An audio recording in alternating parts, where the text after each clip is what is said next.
Bienvenidos a un nuevo episodio de Mirilla Crítica. Mi nombre es Leonardo Vanegas y en esta ocasión les traigo un podcast muy particular.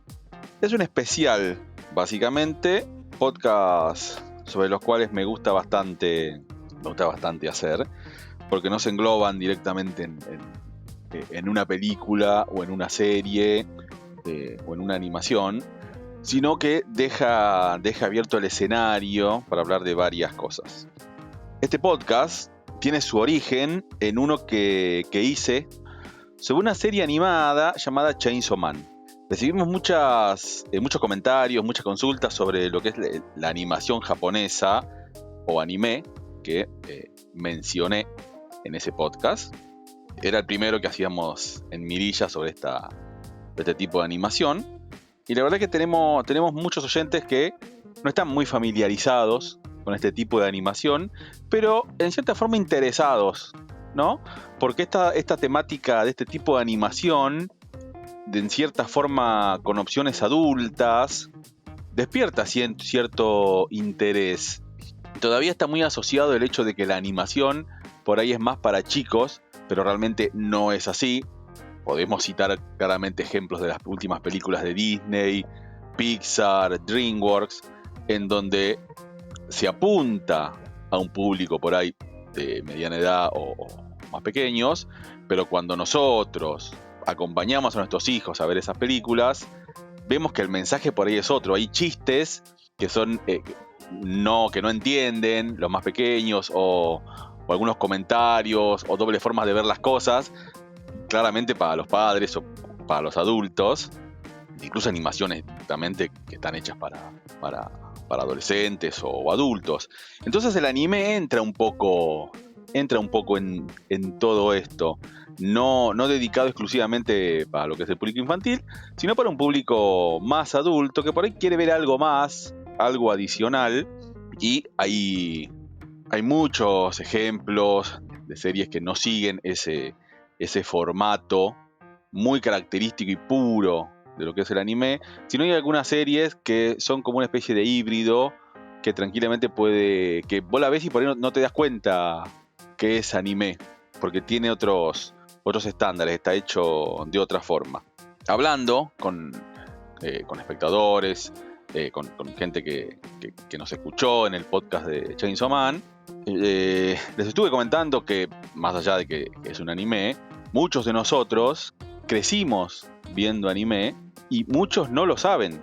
Entonces ahí es donde se abre el juego y es de lo que yo quiero hablar en este podcast. Yo les empecé a mencionar así informalmente en comentarios o los que me escribieron o me hablaron, y les empecé a mencionar algunas series viejas de hace un par de años, en donde ellos me decían, sí, lo vi a eso, me acuerdo, pero eso no es anime. Y yo le decía, sí, eso es anime. Lo que pasa es que en ese momento no existía esa terminología, ese concepto. Aparecían las series, uno las veía y no te decían de dónde venía. Y pasó con varios que les mencioné ejemplos y les dije, sí, efectivamente eso es anime. Y por ahí me decían, no, pero para mí no es anime eso. Entonces yo les preguntaba, bueno, pero ¿por qué? Porque sinceramente sí lo es.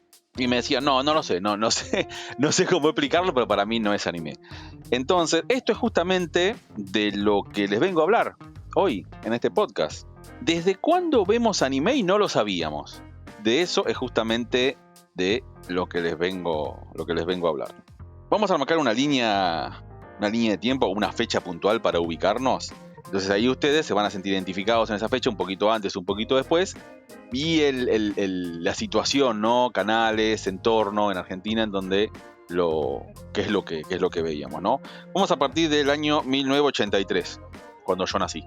Como les dije, esto les va a permitir ubicarse, ¿no? Y tener en cuenta qué canales había en el país, en Argentina, qué es lo que se veía por estos lugares. ¿Quién se acuerda de Robotech? Esa serie muy famosa, en donde había pilotos de aviones llamadas Valquirias, que el piloto se subía, manejaba y en determinado momento el avión, la nave se convertía en un robot. Una cosa fascinante cuando éramos chicos, que dos cosas sumaba, ¿no? El tema de los aviones y después el tema de convertirse en robot. Bueno, si recuerdan teníamos a Reed Hunter, que era el jovencito que quería llegar a ser piloto porque tenía un amigo que era Roy Fokker, que en cierta forma le enseñó un poco a pilotear. Después teníamos la chica que era Lynn Min May, que era esa cantante jovencita que quería triunfar, ser actriz. Reed Hunter se terminaba enamorando. Había un triángulo amoroso después con una compañera de ahí de la Armada también, con Reed Hunter. Bueno, nosotros, por estos lados, esto lo conocimos como Robotech. Esta serie fue creada en Estados Unidos en 1985. Pero ¿qué pasa? Fue creada en Estados Unidos, pero en realidad es una mezcla de 3 animes. Es una fusión de 3 animes que no tenían nada que ver entre sí. Cuando las cadenas de distribución estadounidenses adquieren derechos de anime, de series de anime en ese entonces, los japoneses vendían de a lote, por una forma de decir. O por ahí un paquetito, por ahí está mejor dicho un paquetito. Entonces ellos adquieren la serie Macros. Pero en Japón le dicen, bueno, te llevas Macros, pero te doy las otras 2 también. Porque el negocio se hace con una empresa de distribución japonesa también, y una empresa de animación japonesa que tenía todas estas 3, ¿no? Entonces le dicen, bueno, te llevas Macros, pero también te doy estas 2. Bueno, está bien, dijeron. Estados Unidos, no pasa nada. Total, después vemos cómo las enganchamos, igual ni sabemos si esto va a funcionar. Bueno, ¿cómo hacemos, dicen ellos, para mechar esto? Pues tiran Macros, la primera, que Macros es la que yo les mencioné, que aparece Reed Hunter, Lin Min May, Roy Fokker, que es lo que sería lo más parecido al concepto de Robotech, con lo cual nosotros lo vimos, porque es la primera serie. Tuvo muchísimo éxito, un éxito absoluto. Entonces dijeron, bueno, espera, tenemos las otras 2 series, ¿por qué no las largamos también? Pero son diferentes, ¿podemos hacer algo? Sí, podemos hacer algo, dijeron.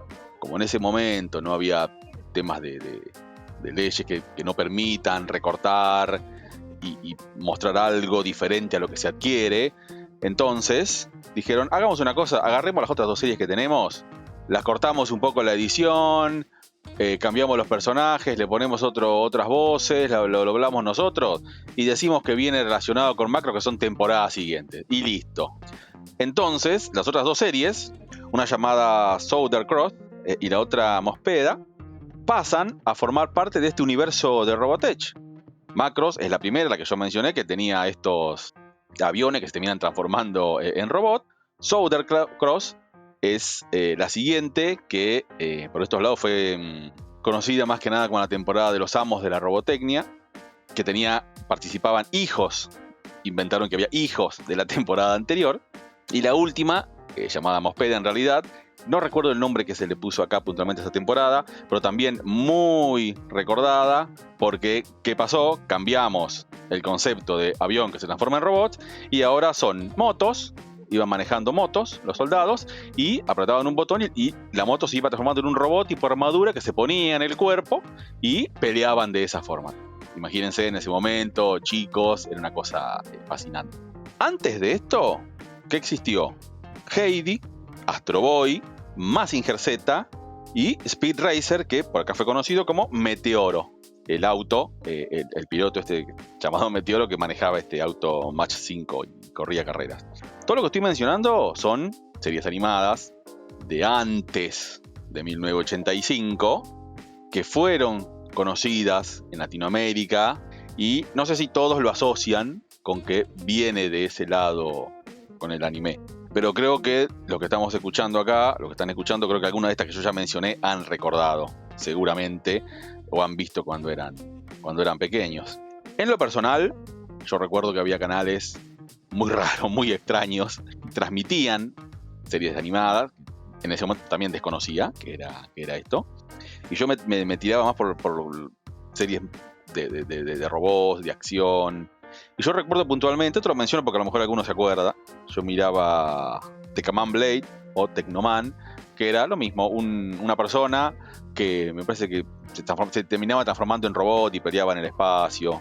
Después el Super Agente Cobra, o Space Adventure Cobra, que era una persona, un hombre grande, que creo que le habían lavado la mente, y cuando va a una sesión no me acuerdo bien qué era, pero después resulta que termina siendo un superespía que en el brazo se saca el brazo y tiene una especie de arma, tipo como el videojuego Mega Man, que tiene un cañón de protones en el brazo. Bueno, una cosa parecida. Después Candy Candy, capaz que tenemos gente que recuerda Candy Candy. Era una serie de anime tipo novela, en donde teníamos una protagonista que vivía en un orfanato, terminaba yendo con una familia de poder adquisitivo un poquito más alto, y bueno, terminaba enamorando de los protagonistas morían, ella estaba siempre triste, bueno, un novelón de esa época que fue muy, muy recordado. Y obviamente tengo que mencionar Transformers, pero acá ustedes me pueden decir, Transformers no es estadounidense, ni tiene sus raíces en Japón. ¿Y por qué? ¿Y cómo? En 1982, Hasbro, la compañía de juguetes, compra los derechos de distribución de las marcas japonesas de juguetes Diaclone y Microman, dos marcas de juguetes japonesas. Las compra, las fusiona y las llama Transformer. Pone a la venta juguetes que fueron un éxito, o sea, pone a la venta estos juguetes y fueron un éxito. Entonces Hasbro habla con Takara Tomy, que es la fábrica que produce estos juguetes en Japón, y les dice: necesito más juguetes, haceme más juguetes, mándame más, yo te compro, que acá los distribuimos y nos llenamos de plata. Obviamente le fue bien, le fue muy bien. Entonces no quedó acá solamente eso, dijeron: espera, ¿por qué no hacemos una serie animada con esto? ¿Qué nos va a permitir la serie animada? ¿Vender más juguetes?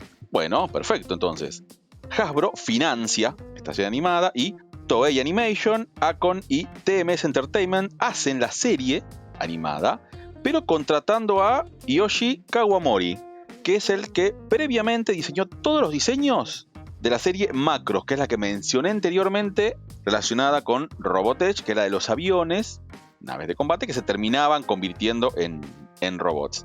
Y de esa forma nace la franquicia Transformers que nosotros conocemos hoy en día. Esto para que se dé una idea de cómo está hecha esa relación, y que realmente el origen de Transformers viene desde Japón. Llegando más a los 90, ya tenemos una gran cantidad de series y canales dedicados exclusivamente a animación, que nos trajeron un montón de cosas, tanto de Japón como de estadounidenses. En lo que es anime, en los 90s teníamos Dragon Ball, Sailor Moon, Caballeros del Zodíaco, Supercampeones, Ranma Medio, Slam Dunk, Pokémon, Digimon, Detective Conan. Esto por mencionar lo más relevante, y seguramente los que están escuchando recuerdan alguno de estos. Esto todo venía de Japón, y al venir de Japón presentaba ciertas particularidades que no estaban relacionadas con la animación que estábamos acostumbrados a ver nosotros por estos lugares, que cuál era la acostumbrada, era la que venía de Estados Unidos. Nosotros en ese momento, ¿qué veíamos? Nosotros teníamos Tortugas Ninja, He-Man un poquito antes venía, pero estaba He-Man, Thundercats, Halcones Galácticos, Motorratones de Marte, Street Shark, que ambas dos, Motorratones de Marte y Street Shark, son la respuesta al éxito de Tortugas Ninjas. ¿Cómo funciona Tortugas Ninjas? ¿Qué hacemos? Bueno, pongamos una serie que sea como Tortugas Ninjas, pero con tiburones. Tiene que funcionar. Y otra, pero con ratones que manejan motos y que encima vienen de Marte. O sea, tiene que funcionar. Y funcionó. James Bond Jr., G.I. Joe, obviamente, Rambo. Venimos de todas estas series animadas en donde teníamos capítulos autoconclusivos, una clara estructura, o sea, el bien contra el mal bastante bien marcado, muy estereotipado, en contraposición a lo que estaba empezando a llegar desde Japón, que era un poquito la ambigüedad. Ese concepto se rompía, no era tan así. Y cuando llega, obviamente se tuvo algunas dificultades, sobre todo porque cuando los canales actuales de ese momento adquieren estas series animadas, ellos piensan: es una serie animada, no va a pasar nada, debe ser como lo que ya tenemos. No, error. Tienen ciertas particularidades. Dragon Ball, cuando llega al país, se empezó a emitir, no recuerdo por qué canal, pero al poco tiempo fue censurado. Lo sacaron de emisión. ¿Por qué? En uno de los primeros capítulos, el protagonista, que es Goku, era pequeño. No me acuerdo qué edad arrancaba, pero no me acuerdo, 8 años, pequeño. arrancaba en uno de los primeros capítulos bañándose en un lago y aparecía sin ropa.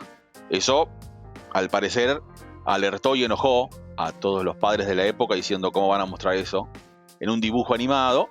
Listo, censuramos la serie. Perfecto. Listo. Tuvimos que esperar un tiempito más hasta que Dragon Ball volviera a emitirse. Después, Sailor Moon, la respuesta un poco a la llegada de Dragon Ball, pero más apuntado a las chicas, al público femenino, que eran chicas con poderes asociados a poderes de los planetas. Teníamos por ahí también un personaje masculino que andaba siempre con una rosa, vestido de traje, una temática un poquito más girl power para las chicas. Después, Caballeros del Zodíaco, que llega a Argentina y fue muy cuestionada por lo violenta. ¿Por qué? Estaba en un horario de la tarde, donde en ese momento tomábamos la merienda, y estos Caballeros del Zodíaco se estaban peleando, y cada vez que se peleaban, saltaba sangre por todos lados.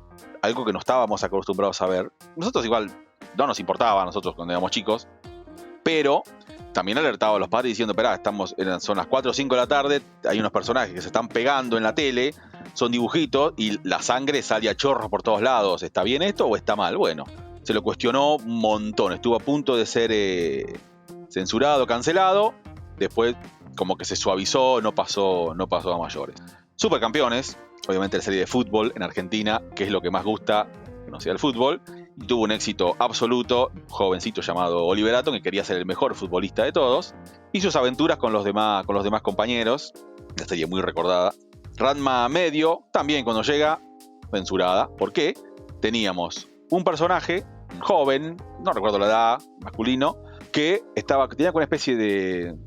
No es una maldición, me sale esa palabra, pero está mal dicha. Se bañó en unas aguas termales junto con su padre. ¿Qué pasa? Al bañarse en esas aguas termales, quedó de la siguiente forma. Si al chico se mojaba con agua caliente, se transformaba en chica. Y si lo bañaban con agua fría, se transformaba en chico, o al revés. Pero se transformaba continuamente de chico a chica, de chico a chica. Y el padre, cuando lo mojaban con ese tipo de agua así, se transformaba de humano a oso panda. Entonces, esa transformación de chico a chica, también, de nuevo, a los padres mucho no gustó, incluso a veces aparecía el chico, era también de pelea la serie, aparecía luchando o de artes marciales era, y tenía el torso descubierto, y a veces lo mojaban, se convertía en chica y aparecía con el torso descubierto también. Entonces los padres también alertándose, ¿cómo van a mostrar esto a la tarde? No se puede. Bueno, fue censurado un tiempo también. Slam Dunk, una serie de básquet, también muy buena. Pokémon, ya todos lo conocemos hoy en día, es una franquicia enorme en Japón. También, no sé si en Argentina se prohibió, pero a nivel mundial tuvo un temita con una alerta, porque en determinado momento uno de estos Pokémones emitió un poder y un rayo de luz que creo que en Japón fue tanta la diferencia de colores o cosas, reacción lumínica que dio en el capítulo, que causó epilepsia supuestamente a un montón de chicos. Bueno, se armó lío por eso. Digimon, que es la respuesta a Pokémon, es un poquito, es como Pokémon, pero un poquito más elaborado, con transformaciones de estos bichitos un poco más extrañas y raras. Y Detective Conan, una serie de detectives. Fíjense qué diferencia en contraposición con las otras series que mencioné, que vienen de Estados Unidos, que eran como más lineales, ¿no? Ni hablar de que también en ese momento Marvel tenía mucha presencia en las series de animación, con opciones como Spider-Man, Iron Man, Cuatro Fantásticos, X-Men, que de nuevo, que ahí, más que todo lo demás, hay un enemigo, hay un villano a vencer, está bastante claro. No como estas series japonesas que plantean otro tipo de cosas. Es diferente, venían con algo, con cierta innovación. Y obviamente todo esto, estoy mencionando que de nuevo, seguramente algo de todo esto han visto. Estaba en canales que teníamos en Argentina, incluso canales que además de Argentina eran también se transmitían en Latinoamérica, que tenían dedicación exclusiva a todo este tipo de animación, como eran Magic Kids, Big Channel, Locomotion, Jetix y Fox Kids. A finales de los 90, empieza a llegar a Argentina material de anime de un canal un poquito más nuevo por este lado llamado Locomotion, que lo mencioné recién, que tenía un poquito una propuesta un poquito superior a lo que son las series de animes para ese entonces. Entonces en ese momento ahí llegan otro tipo de series, las más relevantes que recuerdo eran Evangelion o Neo Genesis Evangelion, una serie de mechas, drama psicológico, thriller apocalíptico. Cowboy Bebop es un space western, una space opera de unos personajes cazarrecompensas que se terminan conociendo y viven en una nave y después tenemos toda la historia de ellos. La verdad que es una serie brillante. Akira, una película de 1988 que llegó formalmente por Locomotion y es de un género cyberpunk post-apocalíptica. Y después Ghost in the Shell de 1995, que también es una temática cyberpunk. Si la invasión fuerte fue con las que mencioné antes, Dragon Ball, Sailor Moon, Caballero del Zodíaco, estos cuatro títulos que mencioné, sirvieron para afianzar todo lo que es la entrada del anime a Argentina y el manga. Otro concepto, que es el manga, son los cómics, las historietas japonesas. Obviamente, el hecho de que lleguen a la Argentina no es que vienen directamente de Japón, sino que tenemos editoriales en el país que adquieren licencias japonesas para editar en Argentina dichos títulos. Con esto del anime en auge, la venta de mangas vino solita y hubo algunas editoriales que lograron editar muy buenos títulos. La verdad que muy buenos títulos, sobre todo también porque yo mencioné recién Locomotion, ese canal era a nivel latinoamericano, con lo cual esto se veía en toda Latinoamérica, no solo acá en Argentina. En ese momento, año 2001, ponele, yo dije a fines de los 90, pero un poquito más, año 2001, ponele, ahí es donde yo en lo personal me pregunto, yo digo, pero espera, estas series, esto es anime, porque ya Locomotion te lo presentaba como anime. ¿Desde cuándo yo veo anime y no me di cuenta? Yo, porque hay muchas temáticas que están interesantes en estas series, estas últimas que menciono tienen una temática muy adulta, estas últimas 4 que mencioné. Entonces yo digo, ¿desde cuándo veo anime y no me di cuenta? Porque sigo viendo y me gusta. Entonces, ¿desde cuándo? Entonces ahí es donde yo hice un revisionado mental y voy para atrás y me di cuenta que las series en general que venía viendo eran de anime. Entonces ahí soy consciente de que gran parte de las series que vi eran de origen japonés y no lo sabía.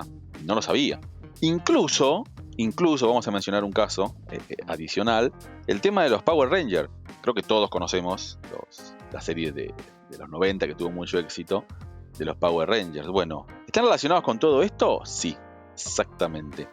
¿Cómo están relacionadas? Bueno, de la siguiente forma. Power Rangers es una franquicia de 1993.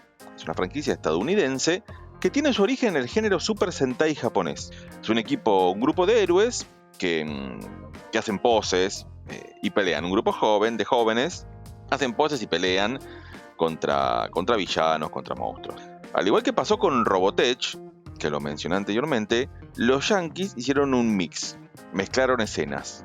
Cuando se adquiere estas licencias, se hacen por paquete. Entonces, en un paquetito o en un lote, los yankees consiguieron esta serie de Power Rangers y cuando se dieron cuenta, más o menos lo que era, dijeron, bueno, pero espera, estaría bueno mezclarlo y agregarle cosas nuestras a esto, no hacerlo todo puramente japonés. Tengamos en cuenta los 90, no estaba muy en demasía todo esto, entonces por ahí era un poquito choqueante eso puntualmente.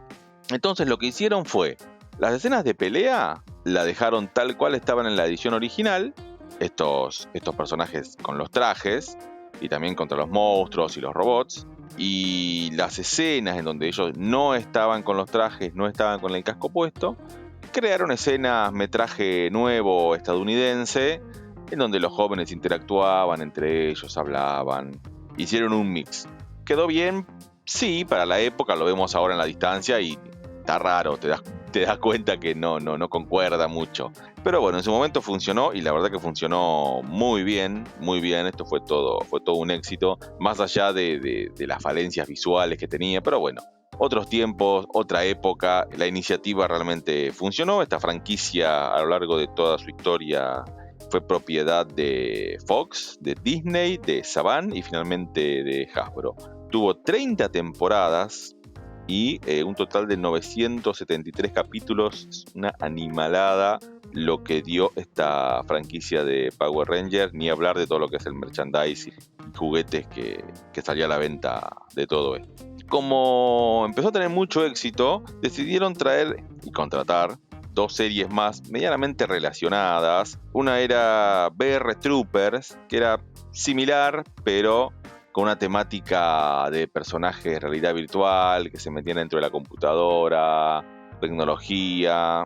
Y después lo otro era Masked Rider, basada en lo que son las series de Kamen Rider, que también similar a lo que es Power Ranger, pero trajes con una temática más insecto. Similar, pero bueno, otro tipo de villanos. Ambas no pegaron mucho en el público en ese momento, así que no se contrató mucho más que 1 o 2 temporadas de cada uno, a diferencia de Power Ranger, que se siguió contratando y un montón más. Y después en 1998 tuvimos un cruce muy interesante entre Tortugas Ninja y los Power Rangers. Tortugas Ninja en live action, ¿no? Similar a esas tortugas ninja de las películas viejas, que estaban las personas disfrazadas y tenían esos trajes. Bueno, algo muy parecido a eso, porque en ese momento se deseaba empezar a proyectar una serie de tortugas ninjas, una serie de acción real llamada Tortugas Ninja: La Siguiente Mutación. Entonces se usó este cruce con Power Ranger para promocionarla. Y bueno, los vimos en pantalla juntos a Tortugas Ninja junto con los Power Rangers allá por 1998. Bueno, una parte muy interesante y además importante de todo este maravilloso viaje que estamos haciendo, para conocer desde cuándo estamos viendo anime y no lo sabíamos, es el estudio Ghibli y su creador Hayao Miyazaki. Para hacer un paralelismo, el estudio Ghibli en Japón es, en su momento, cuando nació, cuando se creó y todo lo que empezó a generar, era similar a un Disney en Estados Unidos o a nivel mundial. Películas, animaciones por encima de lo normal en relación a lo que había en ese momento alrededor, con una temática muy diferente, animación muy buena. En realidad, siempre fue muy buena, pero la animación japonesa en realidad en general siempre también fue buena. Actualmente hay productoras de animación que la verdad hacen un trabajo brillante, pero Ghibli siempre estuvo un poquito como adelantada a su época en lo que fue la animación y argumentos. Esa es la verdad. Por mencionar algunos de sus películas, puedo decir Mi Vecino Totoro, El Viaje de Chihiro, La Princesa Mononoke, El Increíble Castillo Vagabundo. Puedo mencionar también una que era de Ponyo y El Secreto de la Sirenita, mal traducida, pero bueno, por estos lados se llamó así, Ponyo y El Secreto de la Sirenita. La película Viaje de Chihiro, que se estrenó en 2001 en Japón, en 2003 logró ganar el Oscar a Mejor Película de Animación. ¿Cómo es que todas estas películas salen de Japón y se distribuyen a nivel mundial? Gracias a Disney.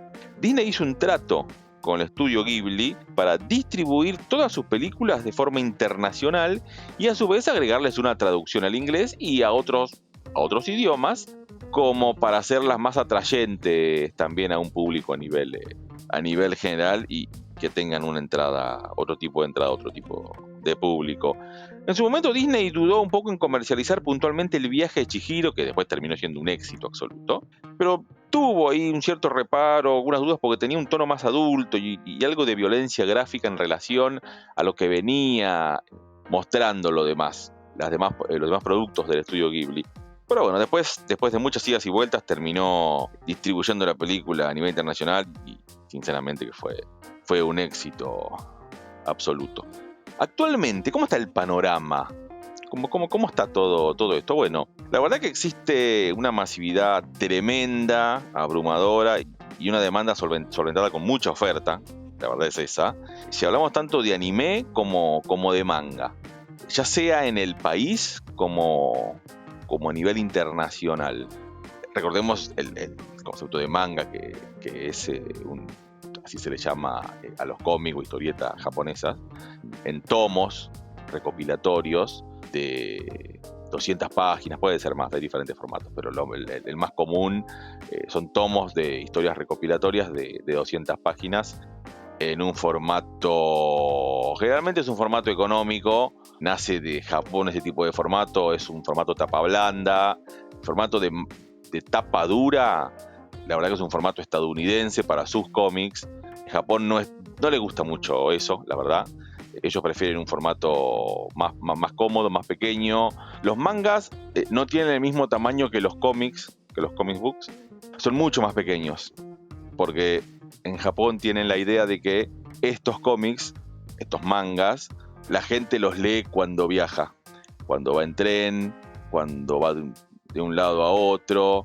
Entonces tienen que ser fácil de guardar, fácil de llevar de un lado a otro y no algo enorme, grande. Entonces tienes esa idea, entonces favorecen a eso, a los lectores. Bueno, mencionaba que hay una demanda muy grande y hay mucha oferta para todos los gustos, la verdad. Incluso hay un streaming dedicado 100% a lo que son series y películas de anime, llamado Crunchyroll. Era popular, ahora se hizo más popular todavía, porque hace relativamente poco compró Funimation, que era otra plataforma de anime que tenía un montón de contenido. Crunchyroll la compra, convirtiéndose en la plataforma actual de mercado con mayor contenido de este tipo de historias y series a nivel global. Mediante la contratación de este servicio se pueden acceder a un montón de contenido, la verdad, con renovación de material cada 4 meses, renovación y actualización cada 4 meses. La verdad que hay muchísimo para ver todo tipo de series, y incluso hay muchas que están en castellano. Después también tenemos las otras plataformas que conocemos. Tenemos Amazon Prime, Netflix, que también tienen varias series. Netflix incluso ha hecho varias series de anime. Y HBO Max tiene, pero en menor medida. No se está tirando mucho todavía, no se está animando mucho. Lo más relevante que puedo mencionar de HBO Max es que hace poco se estrenó una serie animada de Superman nueva. Hace un montón que no había una serie animada de Superman. Y para mi sorpresa, y sorpresa de muchísimos, tenía una estética de anime muy marcada, influencia a anime muchísimo, y un buen balance entre lo que es la esencia de lo que es el personaje de ese cómics, con este cruce con la estética de animación japonesa. La verdad, un balance muy bueno, una serie que recomiendo. La verdad que sí, ahí me parece que Warner estuvo acertado con esto que hizo. ¿Qué es lo más popular hoy en día? La pregunta es dificilísima de responder. Podría ir directamente por lo más fácil y mencionar lo más relevante o lo que más escucharon, que puede ser Naruto, todo el tema de los ninjas, One Piece con los piratas y convertirse en rey de los piratas, Dragon Ball, que viene desde los 80 y aún en día sigue vigente. Incluso podría mencionar Demon Slayer, que tiene desde hace un tiempito corto hasta acá mucha relevancia, con películas en cines. Demon Slayer dedicado a todo lo que es la parte de cazadores de demonios. Pero eso sería la parte fácil. Sería sencillo hablar de eso y no... Es lo masivo. No quiero apuntar a eso porque me parece que no es lo que tiene...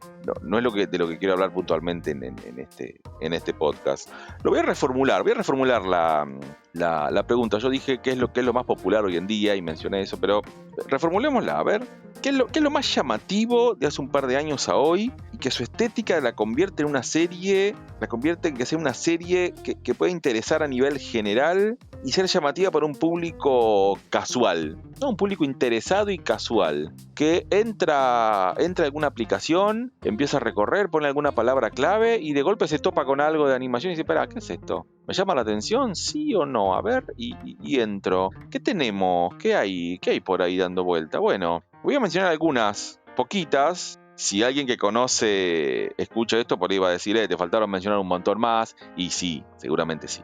Pero la idea es mencionar un poquito, tampoco es mencionar un aluvión de cosas. Como relevante en base a este tópico que mencioné recién, puedo hablar de Death Note, que es una serie que trata sobre una libreta de la muerte que pertenece a los demonios espíritus shinigamis que caen en el mundo humano, y un humano se hace con esa libreta, y si se escribe el nombre de una persona después de un determinado tiempo cortito, esa persona muere, fallece. Entonces dicha persona empieza a hacer justicia por mano propia, y después, bueno, empieza a hacer como se cree un dios, y bueno, después un detective como que se empieza a dar cuenta que él es que causa esto, y hay un ida y vuelta ahí muy interesante detectivesco. La verdad que es una serie muy interesante. Después tenemos una llamada Hellsing, que está relacionada con este cazador de vampiros.